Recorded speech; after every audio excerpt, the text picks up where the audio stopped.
Ikaw ba ay pagod na sa pag-aantay sa Diyos? Pag-usapan po natin yan sa devotion natin na ito.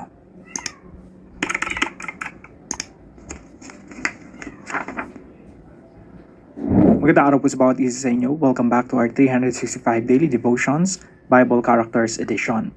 Binabati ko po muna ng happy birthday si Sister Rose Apurungao. Happy birthday po sa inyo. So yung topic po natin ngayon ay patungkol pa rin po kay Abraham at sa napakagandang plano ng Diyos kay Abraham. Now, ito po ulit yung genealogy of Jesus Christ. So mula po kay Adam to Abraham, 2,000 years po ang pagitan niyan. Kumbaga 2,000 years yung lumipas mula kay Adan patungo kay Abraham. Kay Adan to Noah, mga 1,600 years, no? Huwag nyo nalang pansinin yung mga dates dito. So, mga 1,600 years, from Noah to Abraham, mga 300 to 400 years. So, from Abraham to David, 1,000 years po yan. From David to Jesus is another 1,000 years. So, sa makatuwid, from Adam to Jesus, mga 4,000 years po ang pagitan.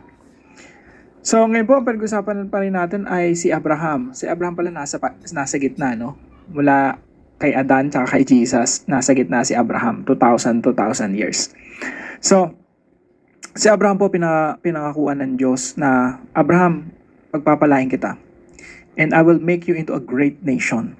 Magiging dakila, magiging malaking bansa ka.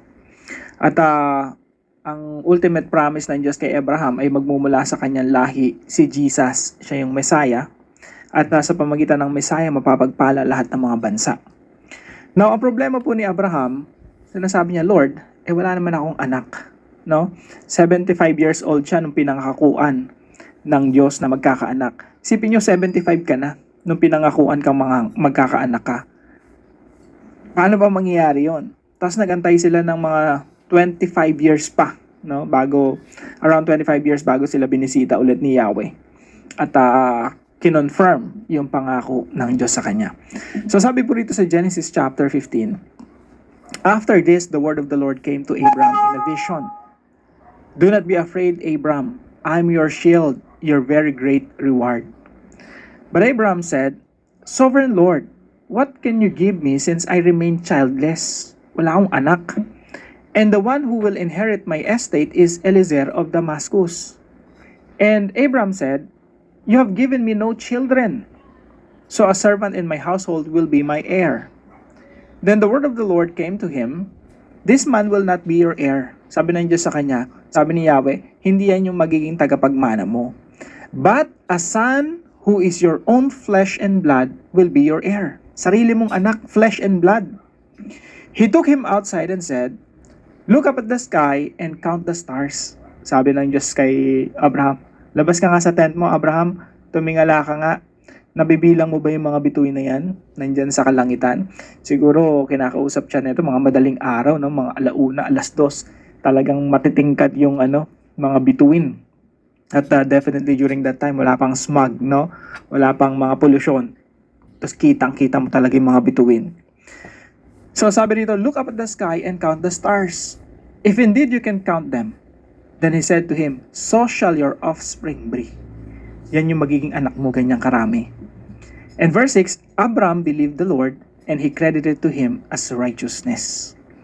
Now ito po yung katuruan natin ngayong araw. Number 1 po, people's plan is smaller, short-term, and temporal. Pag nangangarap po yung mga tao, laging maliit. Smaller, mas maliit kaysa sa plano ng Diyos. Short term, mas maikli. At temporal, hindi siya pang long term na pang malawakan na eternal. Laging temporal. Now, si Abraham po, makikita niyo po yung istorya na to. Merong plano ang Diyos, pero yung plano nila, naisip nila hanggang ito lang, yung inheritance lang nila, sino magmamana ng estate nila. Tapos iniisip nila, Abraham, paano ba gagawin to? Paano ba mangyayari to? So, gumawa na sila ng sarili ng kaparaanan. Ano po yung kaparaanan nila? Again, sa story po, si Sarah, ibinigay niya si Hagar, yung alipin niya, para sipingan ni Abraham. At doon nga ipinanganak si Ishmael. Pero ang sabi ng Diyos sa kanila, hindi yan yung pangako ko. Ang pangako ko, si Sarah yung magbubuntis. So, makikita po natin rito, may mga pagkakataon na dumidiskarte sila ng sarili nila. Tapos very limited yung kaisipan ng tao. Parang tayo rin po, no?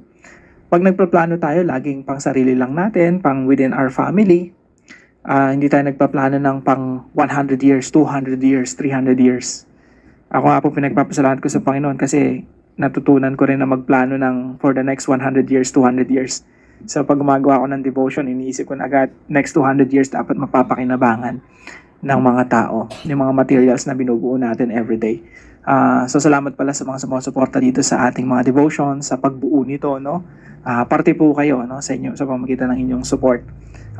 Siguro patay na tayong lahat at napapakinabangan pa rin yung mga materials na ginagawa natin. So, people's plan is smaller, short-term, and temporal. Pangkaraniwan po yan. Na gano'n naman talaga tayong mga tao. We can only see what's, in front of us. Pero sa kabilang banda, point number 2, God's plan is bigger, long-term, and eternal. Pag nag-isip yung Diyos, pag nagplano yung Diyos, mas malawak, mas malaki, mas long-term, at pangwalang hanggan. Tingnan niyo po yung sabi yung usapan nila Abraham dito. Si Abraham, ang iniisip niya si Eliezer na Damascus, yung magmamana ng estate niya. Tapos sinasabi niya, childless siya. Pero sabi ng Panginoon, lumabas ka nga Abraham, tingnan mo yung mga bituin na yan. Pagtingin ni Abraham, napakadaming mga bituin. No? Sabi ng Diyos sa kanya, ganyan karami magiging anak mo. Bakit po? Kasi ang iniisip ng Diyos, yung magiging anak ni Abraham, yun yung lahat ng mga tao na maliligtas sa pamamagitan ni Kristo Jesus. Magiging anak ni Abraham sa pananampalataya. Yung iniisip ng Diyos, ang walang hanggan na eh. Pero ang iniisip lang ni Abraham, yung nandun lang sa harapan niya. Very limited. Pero ang plano ng Diyos, eternal, pang walang hanggan. Ganyang karami ang magiging anak mo. Ikaw ang iniisip mo lang, isang anak lang, or si Eliezer lang, or si Ishmael lang, or, kung sino man magmamana ng ari-arian mo. Pero ang plano ko, Abraham, magkakaanak ka, at yung anak mo yan, maging isang malaking bansa yan. At dyan ipapanganak yung Mesaya sa lahi na yan. At sa pamamagitan ng Mesaya, magkakaroon ka ng maraming mga anak sa pananampalataya. Kaya po point number 3 natin, surrendering our plan is our greatest decision. Maliit tayo magplano, malaking magplano ang Diyos. Pag nagpaplano tayo, short term, pang next year lang, or 5 years lang, magaling ka na magplano pag mga plano mo for the next 10 years. Pero tanda natin ng Panginoon, ang plano niya, kahit patay na tayo, yung ginagawa niya sa buhay natin, may impact yan. Kahit sa panahon ng mga patay na tayo, si Lord lang nakakalam nun. Hindi mo alam yung mga ginagawa mo ngayon, hindi mo alam, may impact yan hanggang sa susunod na mga henerasyon. Hindi mo alam yung shineran mo ng gospel na yan, kung sino man yung tao na nililid mo sa Panginoon, hindi mo alam kung sino yung magiging apo niyan na may impluwensyahan mo. Si Lord lang yung nakakalam nun, no? At marahil ginagamit ka na ngayon ng Diyos nang hindi mo namamalayan. So, the best thing to do is to surrender our plans. Mga plano natin, pasakop natin sa Panginoon. And that's our greatest decision. That's our greatest privilege. Ito yung pinakamagandang pribilehyo or oportunidad na meron tayo. Yung surrender natin yung ating mga sarili, ating mga plano sa Diyos. And Lord, kayo nakakalam ng future. So ito yung buhay ko, ito yung mga plano ko, sinusuko ko sa inyo. Kayo naman after all yung may long-term plan, yung may eternal plan. And I want to be part of that. Kaya po sa application natin, sa devotion natin na ito, number 1, place your plans within God's eternal plan. Lagi mong ilagay yung plano mo, yung sarili mo sa eternal plan ng Diyos. Alam niyo po kung ano yung the safest way to do it? Isipin mo ano ba yung nasa puso ng Panginoong Jesucristo. Ano ba yung kabuuan ng istorya ng Biblia? Yung kabuuan ng istorya ng Biblia, it's a story of redemption.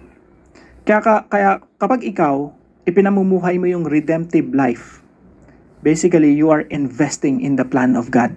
So, paano nangyayari yon? Sabi ni Jesus, disciple the nations. Gusto ng Panginoong Jesucristo na maraming mga tao at maraming mga bansa at mga ethnic groups ang makakilala sa Kanya, maging tagasunod niya. Alinsunod ito sa pangako ng Diyos kay Abraham, na si Abraham magkakaroon ng libo-libo, bilyon-bilyong mga anak sa pananampalataya. And every time you share the gospel, you're leading people to Christ. you're becoming part of God's eternal plan. Kaya po sa career natin, trabaho natin, pagpapamilya natin, talagang connected yan eh. Sa lahat ng ginagawa natin, connected dapat yan sa plano ng Diyos na pagsasaayos dito sa mundo sa pamamagitan ng discipleship. Paglilid ng mga tao palapit kay Kristo. So place your plans within God's eternal plan. Huwag kang papayag na ang plano mo sa buhay ay yumaman lang, umunlad lang, or makapasyal lang sa ibang bansa, nakakalungkot lang dito sa Pilipinas. Ang pangarap lang ng maraming mga tao ay kumain ng 3 beses sa isang araw. Dahil kung nakakausap, yun lang ang sinasabi. Come on. Mas malawak ang plano ng Diyos. You have to invest in what God is doing in this world. Pangatlo po, gain peace by surrendering everything to God. Magkaroon po tayo ng kapayapaan. Pag sinuko natin ang lahat-lahat sa Diyos, plano natin, sarili natin, yung buhay natin, diyan lang tayo magkakaroon ng kapayapaan.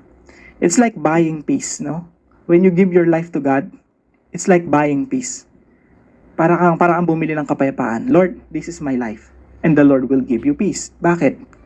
Kasi pag binigay mo yung buhay mo sa Panginoon, nasa kamay ng Diyos yan eh. Ang Diyos ang nakakalam ng future. Ang Diyos ang may plano sa buhay mo. Ang Diyos ang may direction sa buhay mo. Ang Diyos ang nakakalam kung sa Kanya dadalhin. So, anong magkakaroon ka? Magkakaroon ka ng peace. Instead of worrying about your life, you will started to have peace. Bakit? Kasi alam mo na yung buhay mo nasa Panginoon na. Subukan mong isurrender yung buhay mo sa Panginoon. Yung lahat, walang ititira. Para ka na rin walang tinirang worries sa buhay mo. When you surrender all to God, nothing will be left for you to worry about. Pangatlo po, submit to God's plan and follow God's way.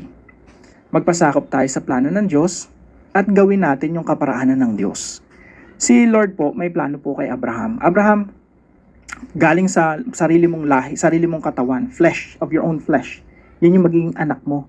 Hindi ampon, hindi sa pamamagitan ng ibang babae, kundi sa pamamagitan ni Sarah, sa pamamagitan ng asawa mo, hindi kay Hagar, hindi kay Eliezer ng Damascus. Sarili mong anak, that's my way, that's my plan. You have to follow.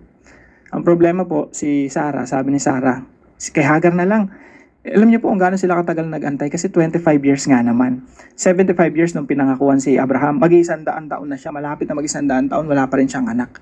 Siyempre, may isip na ni Sarah, bago pa dumating yung time niya, siguro mga 20, mga 15, 13 years old kasi si Ishmael nung pinanganak si Isaac eh. So, 25 minus 13. So, ganun kahabang panahon nag-antay si Sarah. So, naisip ni Sarah, okay, let's do it in our own way. No? Gumawa sila ng kaparaanan nila. Pero tanda natin mga kapatid, God has His own plan and He has His own way. We just have to submit to God's plan and do it in God's way. Para po sa ating discussion, what would you do when God seems to take a long time to answer your prayers? Para naman po sa ating dive deeper, what did the Apostle Paul say about Genesis 15:6? Dito po sa verse natin na ito, importante po ito sa New Testament, no? Sabi po rito, Abraham believed the Lord and He credited to him as righteousness. Anong sinasabi ni Apostle Paul patungkol dito? Panoorin po natin, dive deeper natin mamaya. Tayo po'y manalangin. Father God, there are days when I feel tired of waiting and unsure if things will ever change. Thank you for being patient with Abraham and for being patient with me too. Help me believe your promises even when I cannot see how they will happen. When fear fills my heart, remind me that you are faithful and strong. I want to trust you more, not because I'm good, but because you are good. Please teach me to rest in what you have promised. In Jesus' name, amen and amen.